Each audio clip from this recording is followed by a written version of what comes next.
ನಿಮ್ಮೆಲ್ರಿಗೂ ಕೊತ್ತಂಬರಿ ಸೊಪ್ಪು ಬಗ್ಗೆ ಗೊತ್ತು. ರುಚಿಗೋಸ್ಕರ, ಫ್ಲೇವರ್ಗೋಸ್ಕರ ಇದನ್ನ ಅಡುಗೆಗಳಲ್ಲಿ ಬಳಸ್ತಿರ್ತಾರೆ. ಇದನ್ನ ತುಂಬಾ ಜನ ಇಷ್ಟಪಡ್ತಾರೆ. ಆದ್ರೆ ಈ ಪ್ರಪಂಚದಲ್ಲಿ ಕೆಲವು ಮಂದಿಗೆ ಮಾತ್ರ ಅಸಲಿಗೆ ಈ ಕೊತ್ತಂಬರಿ ಅಂದ್ರೇನೆ ಇಷ್ಟ ಇಲ್ಲ. ಅದರ ಸ್ಮೆಲ್ ಅಂದ್ರೇನೆ ಓಡಾಕ್ತಿರ್ತಾರೆ. ಇದ್ರ ಬಗ್ಗೆ ನೋಡೋಣ. ಅಂಡ್ ವ್ಯಾಲೆಂಟೈನ್ಸ್ ಡೇ ದಿನ ಪ್ರೇಮಿಗಳೆಲ್ಲರೂ ಅವ್ರವ್ರ ಗರ್ಲ್ ಫ್ರೆಂಡ್ಸ್ ಗೆ ಗಿಫ್ಟ್ಸ್ ಕೊಡ್ತಿರ್ತಾರೆ. ಆದ್ರೆ ಇದು ನಿಮಗೆ ಗೊತ್ತಾ, ಅಸಲಿಗೆ ವ್ಯಾಲೆಂಟೈನ್ಸ್ ಡೇ ಹೇಗ್ ಶುರು ಆಯ್ತು ಅಂತ ತುಂಬಾ ಜನರಿಗೆ ಗೊತ್ತೇ ಇಲ್ಲ ಅನ್ಕೋತೀನಿ. ಸೊ ಇದ್ರ ಬಗ್ಗೆನೂ ನೋಡೋಣ. ಇನ್ನ ಲೇಟ್ ಮಾಡ್ದೆ, hi hello and welcome to MN facts. ನಮ್ಮೆಲ್ರಿಗೂ ಕೊತ್ತಂಬರಿ ಬಗ್ಗೆ ಗೊತ್ತೇ ಇರುತ್ತೆ. ಎಸ್ಪೆಷಲಿ ಇದು ನಮ್ಮಲ್ಲಿ ತುಂಬಾ ಸ್ಪೈಸಿ ಫುಡ್ಸ್ ತಿನ್ನೋರು ಈ ಕೊರಿಯಾಂಡರ್ ಫ್ಲೇವರ್ ಇದ್ರೇನೆ ತುಂಬಾ ಇಷ್ಟಪಟ್ಟು ತಿಂತಿರ್ತಾರೆ. ಆದ್ರೆ ಈ ಪ್ರಪಂಚದಲ್ಲಿ ಕೆಲವು ಮಂದಿಗೆ ಈ ಕೊತ್ತಂಬರಿ ಅಂದ್ರೇನೆ ಇಷ್ಟ ಇರಲ್ಲ. ಯಾಕಂದ್ರೆ ಪ್ರಪಂಚ ವ್ಯಾಪ್ತವಾಗಿ ಸುಮಾರು 14% ಮಂದಿಗೆ ಈ ಕೊತ್ತಂಬರಿ ಸ್ಮೆಲ್ ನೋಡಿದ ಕೂಡಲೇ ಅವ್ರಿಗೆ ಸೋಪ್ ಸ್ಮೆಲ್ ಬರುತ್ತಂತೆ. ಸೊ ಇಂಥವರಿಗೆ OR6A2 ಅನ್ನೋಂತ ಜೀನ್ಸ್ ತಮ್ಮ ಬಾಡಿಯಲ್ಲಿ ಎಕ್ಸ್ಟ್ರಾ ಇರೋದ್ರಿಂದ ವಾಸನೆಯನ್ನ ಗ್ರಹಿಸೋ ಆಲ್ ಫ್ಯಾಕ್ಟರಿ ರಿಸಿಪ್ಟ್ಸ್ ಆ ಕೊತ್ತಂಬರಿಯಲ್ಲಿರೋ ಆಲ್ ಹೆಡ್ ಕೆಮಿಕಲ್ಸ್ ನ ಅತಿ ಹೆಚ್ಚಾಗಿ ರಿಸೀವ್ ಮಾಡ್ಕೊಳ್ಳುತ್ತೆ. ಈ ಹಾಲ್ ಹೆಡ್ ಅನ್ನೋ ಕೆಮಿಕಲ್ಸ್ ಕೊತ್ತಂಬರಿಯಲ್ಲಿ ನ್ಯಾಚುರಲ್ ಆಗಿ ಇರುತ್ತೆ. ಹಾಗೆ ಇದೇ ಕೆಮಿಕಲ್ ಅನ್ನ ಸೋಪ್ ತಯಾರಿಯಲ್ಲೂ ಕೂಡ ಉಪಯೋಗಿಸ್ತಾರೆ. ಇದರಿಂದ ಆ ಸ್ಮೆಲ್ ನೋಡಿದ ಕೂಡಲೇ ತಕ್ಷಣವೇ ಅವ್ರಿಗೆ ಸೋಪ್ ಸ್ಮೆಲ್ ಬರುತ್ತೆ. ಈಗ ಸೋಪ್ ಸ್ಮೆಲ್ ಬರೋದ್ರಿಂದ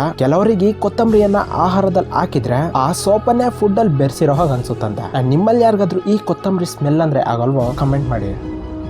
ಈ ಪ್ರಪಂಚದಲ್ಲೇ ಮೋಸ್ಟ್ ಪವರ್ಫುಲ್ ಪಾಸ್ಪೋರ್ಟ್ಸ್ ಯಾವ ದೇಶದ ಗೊತ್ತಾ? ಈ ದೇಶದ ಒಂದು ಪಾಸ್ಪೋರ್ಟ್ ನಿಂದ ಪ್ರಪಂಚದಲ್ಲಿರೋ 193 ದೇಶಗಳಿಗೆ ವೀಸಾ ಇಲ್ದೇನೆ ಪ್ರಯಾಣವನ್ನ ಮಾಡಬಹುದು. ಇನ್ನ ಆ ದೇಶವೇ ಜಪಾನ್.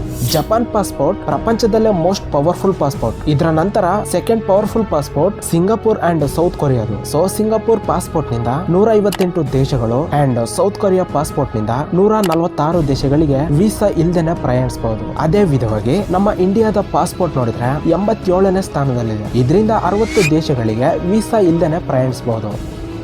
ಸೊ ಟೂತ್ ಪೇಸ್ಟ್ ಮೇಲೆ ಹೀಗೆ ಡಿಫ್ರೆಂಟ್ ಕಲರ್ಸ್ ಅನ್ನ ಪ್ರಿಂಟ್ ಮಾಡಾಕಿರ್ತಾರೆ. ಈ ಕಲರ್ಸ್ ನ ಒಂದು ಮೀನಿಂಗ್ ಏನಂದ್ರೆ, ನಾವು ಬಳಸೋ ಟೂತ್ ಪೇಸ್ಟ್ ನ ಕಲರ್ ನ ಹಿಡಿದು ಅವರು ಯಾವ್ದ್ರಲ್ಲಿ ತಯಾರು ಮಾಡಿದಾರೋ ತಿಳ್ಕೊಬಹುದು. ಈಗ ಟೂತ್ ಪೇಸ್ಟ್ ಮೇಲೆ ಗ್ರೀನ್ ಮಾರ್ಕ್ ಇದ್ರೆ ಆ ಟೂತ್ ಪೇಸ್ಟ್ ನ ಕಂಪ್ಲೀಟ್ಲಿ ನ್ಯಾಚುರಲ್ ಪ್ರಾಡಕ್ಟ್ಸ್ ಅಲ್ಲಿ ತಯಾರು ಮಾಡಿದಾರೆ ಅಂತ ಅರ್ಥ. ಅಂದ್ರೆ ಇಂತಹವನ್ನ ಹೆಚ್ಚಾಗಿ ಆಯುರ್ವೇದಿಕ್ ಟೂತ್ ಪೇಸ್ಟ್ ಗಳಲ್ಲಿ ನೋಡಬಹುದು. ಇಂತಹವನ್ನ ಯಾವುದೇ ಡೌಟ್ಸ್ ಇಲ್ಲದೆ ಬಳಸಬಹುದು. ಹಾಗೆ ಟೂತ್ ಪೇಸ್ಟ್ ಮೇಲೆ ಬ್ಲೂ ಕಲರ್ ಇದ್ರೆ ನ್ಯಾಚುರಲ್ ಇಂಗ್ರೀಡಿಯೆಂಟ್ಸ್ ಜೊತೆ ಮೆಡಿಕಲ್ ಪ್ರಾಪರ್ಟೀಸ್ ಕೂಡ ಇದಾವಂತ ಅರ್ಥ. ಸೊ ಈ ಟೂತ್ ಪೇಸ್ಟ್ ಅನ್ನು ಕೂಡ ಬಳಸಬಹುದು. ಒಂದ್ ವೇಳೆ ಟೂತ್ ಪೇಸ್ಟ್ ಮೇಲೆ ಈ ರೆಡ್ ಕಲರ್ ಮಾರ್ಕ್ ಇದ್ರೆ ಆ ಟೂತ್ ಪೇಸ್ಟ್ ನ್ಯಾಚುರಲ್ ಜೊತೆಗೆ ಕೆಲವೊಂದು ಕೆಮಿಕಲ್ಸ್ ಕೂಡ ಹಾಕಿದಾರೆ ಅಂತ ಅರ್ಥ. ಹಾಗಲ್ದೆ ಒಂದ್ ವೇಳೆ ಟೂತ್ ಪೇಸ್ಟ್ ಮೇಲೆ ಬ್ಲಾಕ್ ಕಲರ್ ಮಾರ್ಕ್ ಇದ್ರೆ ಅದು ಕಂಪ್ಲೀಟ್ಲಿ ಕೆಮಿಕಲ್ಸ್ ಇಂದಾನೆ ತಯಾರು ಮಾಡಿದಾರೆ ಅಂತ ಅರ್ಥ. ಸೊ ಇಂತಹ ಟೂತ್ ಪೇಸ್ಟ್ ಅನ್ನ ಬಳಸದೇ ಇರೋದೇ ಒಳ್ಳೇದು.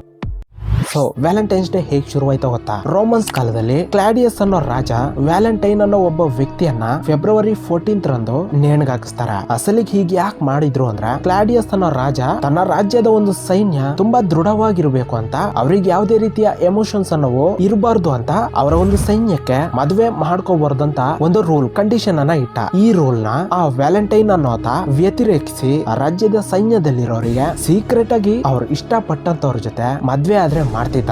ಕೆಲ ದಿನಗಳ ನಂತರ ಆ ರಾಜನಿಗೆ ಈ ವಿಷಯ ಗೊತ್ತಾಯ್ತು. ಇದರಿಂದ ವ್ಯಾಲೆಂಟೈನ್ ಅನ್ನ ಕರೆಸಿ ಜೈಲ್ಗೆ ಹಾಕಿ 14th ಫೆಬ್ರವರಿಯಿಂದ ನೇಣಿಗೆ ಹಾಕ್ಸೋದಕ್ಕೆ ಆರ್ಡರ್ ಕೊಡ್ತಾನೆ. ಅದರಿಂದ ಎಷ್ಟೋ ಜನ ಪ್ರೇಮಿಗಳಿಗೆ ಮದ್ವೆ ಮಾಡಿದಂತ ಈ ವ್ಯಾಲೆಂಟೈನ್ 14th ಫೆಬ್ರವರಿಯ ದಿನ ನೇಣಿಗೆ ಹಾಕಿಸ್ತಾರೆ. ಆದ್ರಿಂದಾನೆ 14th February lovers day or Valentine's day ಆಗಿ ಆಚರಿಸ್ತಾರೆ. ಸೊ ಇದನ್ನೇ ವ್ಯಾಲೆಂಟೈನ್ಸ್ ಡೇ ಇರೋ ಹಿಸ್ಟರಿಯಾಗಿ ಎಷ್ಟೋ ಬುಕ್ಸ್ ಅಲ್ಲಿ ಬರೆಯಲಾಯ್ತು. ಸೊ ಹಾಗೆ ಇದೇ ದಿನ 2019 ನಲ್ಲಿ ನಡೆದಂತಹ ಪುಲ್ವಾಮಾ ದಾಳಿಯಿಂದ ನಮ್ಮ ಇಂಡಿಯನ್ ಸೈನಿಕರು ಕೂಡ ಮರಣಿಸಿದ್ದಾರೆ. ಸೊ ಆ 40 ಮಂದಿ ಸೈನಿಕರ ಆತ್ಮಕ್ಕೂ ಕೂಡ ಶಾಂತಿ ಸಿಗಲಿ ಅಂತ ಕೋರ್ಕೊಳ್ತಾ ಜೈ ಹಿಂದ್. ಸೊ ನಮ್ಮ ವಿಡಿಯೋ ಇನ್ಫಾರ್ಮೇಟಿವ್ ಆಗಿದ್ರೆ ತಪ್ಪದೇ ಒಂದು ಲೈಕ್ ಮಾಡಿ ಅಂಡ್ ಇದೇ ರೀತಿಯ ಕೆಲ ಇಂಟ್ರೆಸ್ಟಿಂಗ್ ವಿಡಿಯೋಸ್ಗೋಸ್ಕರ ತಪ್ಪದೇ ಈ ಚಾನಲ್ ಅನ್ನ ಸಬ್ಸ್ಕ್ರೈಬ್ ಮಾಡ್ಕೊಳ್ಳಿ.